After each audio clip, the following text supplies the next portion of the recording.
नमस्कार, आप देख रहे हैं वीके न्यूज और मैं दृष्टुर उपाध्याय। भारत और नेपाल के बीच सदियों से रोटी और बेटी का रिश्ता रहा है, मगर इन दिनों नेपाल की वामपंथी सरकार चालबाज चीन की शय में आकर इस रिश्ते को भूल गई है। चीन के चंगुल में आने के बाद नेपाल में भारत विरोधी भावना भरी जा रही है।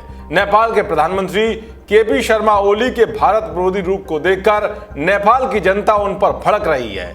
कई नेपाली सांसद ओली सरकार के प्रति अपनी नाराजगी जाहिर कर चुके हैं, जिसकी वजह से केपी शर्मा ओली की कुर्सी पर संकट के बादल भी मंडराने लगे हैं। सत्ताधारी कम्युनिस्ट पार्टी के कार्यकारी चेयरमैन प्रचंड ने तो पीएम ओली की आलोचना के बाद उनसे इस्तीफे की मांग तक कर डाली। यहां तक कि पार्टी के स्टैंडिंग कमेटी की बैठक में अधिकतर सदस्यों ने पीएम ओली से इस्तीफे की मांग की है, मगर फिर भी केपी शर्मा ओली बाज आने के लिए तैयार नहीं है। अब खबर है कि भारत नेपाल बॉर्डर पर नेपाल आर्मी की ओर से अतिरिक्त पोस्ट बनाए गए हैं, जिसे देखते हुए भारत ने भी चौकसी बढ़ा दी है। मैनाटांड प्रखंड से लगने वाली नेपाल की सीमा में टिहुकी, चिरगहा, बलुआ, मिर्जापुर, पांडेयपुर, दशावता, विष्णुपुरवा में अतिरिक्त पोस्ट बने हैं। ये सभी नेपाली पोस्ट सीमा क्षेत्र पर लगे पिलर से 100 गज की दूरी पर नेपाली क्षेत्र में है। मैनाटांड प्रखंड के भारत नेपाली सीमा क्षेत्र से सटे निरवा, बसंतपुर, बेडिरवा, देवीगंज, नगरदेही के सामने नेपाली आर्मी के नए कैंपों पर अतिरिक्त जवानों की तैनाती की गई है। इसमें भी गौर करने वाली बात तो यह है कि नेपाली एपीएफ के अस्थायी कैंप में चीन निर्मित टेंट लगाया गया है। जी हां, नेपाल के टिहुकी चेरगाह आउटपोस्ट के सामने भारत का बेड़ीहारी गांव है। वहां के ग्रामीणों ने कहा कि सालों से यहां नेपाल का कोई आउटपोस्ट नहीं था, नया आउटपोस्ट खोला गया है। टेंट पर चीनी भाषा में कुछ लिखे जाने की सूचना है।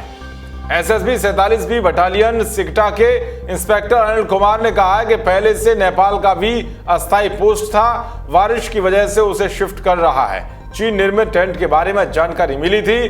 साल 2015 में नेपाल में भूकंप आया था, उसी दौरान चीन ने सहायता के रूप में टेंट दिया था। इसका इस्तेमाल नेपाली आर्मी बारिश से बचाव के रूप में कर रही है। नेपाल आर्मी के ये सभी पोस्ट पहले से भी संचालित थे।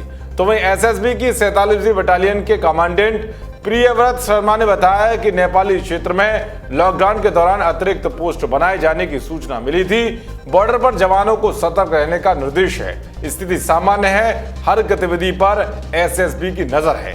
तो शनिवार को सीतामढ़ी पहुंचे डीजीपी गुप्तेश्वर पांडे ने एसपी से लॉ एंड ऑर्डर और बॉर्डर पर सुरक्षा इंतजामों के बारे में जानकारी ली। दरअसल भारत की तरफ से कैलाश मानसरोवर यात्रा मार्ग पर तबाघाट से लिपू लेक तक सड़क निर्माण करने के बाद से नेपाल के सुर क्या बदले, वो भारत के सीमा क्षेत्र के इंफ्रास्ट्रक्चर पर ध्यान देने लगा है। एक पखवाड़े के भीतर जिस तेजी के साथ सड़क निर्माण हो रहा है, उससे ऐसा लगता है कि नेपाल भारत सीमा पर तेजी से पैदल मार्गों और सड़क निर्माण करना चाह रहा है। चीन के बाद नेपाल भी भारतीय सीमा तक सड़कों का जाल बिछाने में जुट गया है।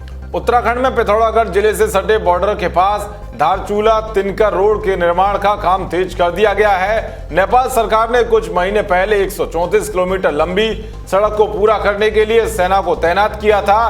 पिछले एक दशक में इस सड़क का केवल 43 किलोमीटर हिस्सा ही पूरा हो सका है। नेपाल की वामपंथी सरकार के ऐसे रवैये पर आपकी क्या राय है? आप हमें कमेंट करके बता सकते हैं। देश और दुनिया की तमाम खबरों को पाने के लिए देखते रहिए वीके न्यूज। जय हिंद, जय भारत।